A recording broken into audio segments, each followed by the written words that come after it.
Alrighty guys, this video is definitely for you if you want to take one of these 3-valve motors and put it into one of these really clapped out New Edge Mustangs.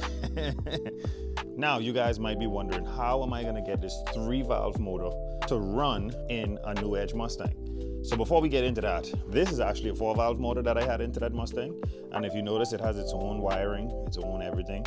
And guess what? This is a stock 2-valve harness.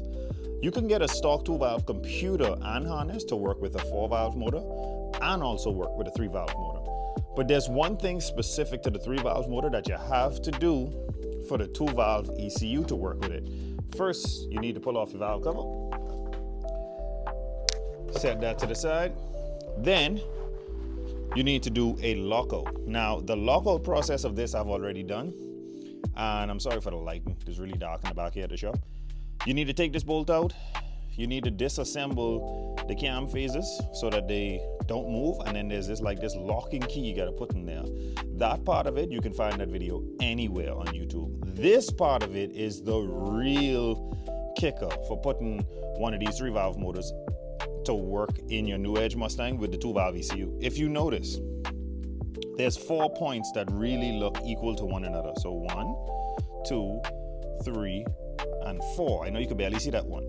All of these 4 airs or points need to be clipped off. So they need to be right at the circle. And honestly, I think you can use a pair of vice grips and a little cutting pliers and just cut those off, just so no debris ends up in the motor. I'd put a little rag underneath here or something to catch if something drops. But that one little point that sits off by itself, that is what the computer is gonna read as your timing mark. Now I'm on the passenger side, but actually I'm going to use the driver side to do this. But just in case I need to run the signal from the passenger and not the driver, I'm going to actually clip both cam phases, so passenger and driver. And you need to make sure to do the lockout kit if you're going to use stock cams, and clip these airs if you want to put this 3-valve motor into your New Edge Mustang without having to run a standalone ECU. And once you've already done the lockout and you clip these 4 airs off and leave the one that's by itself in there, your 2-valve ECU and harness is going to work with this no problem.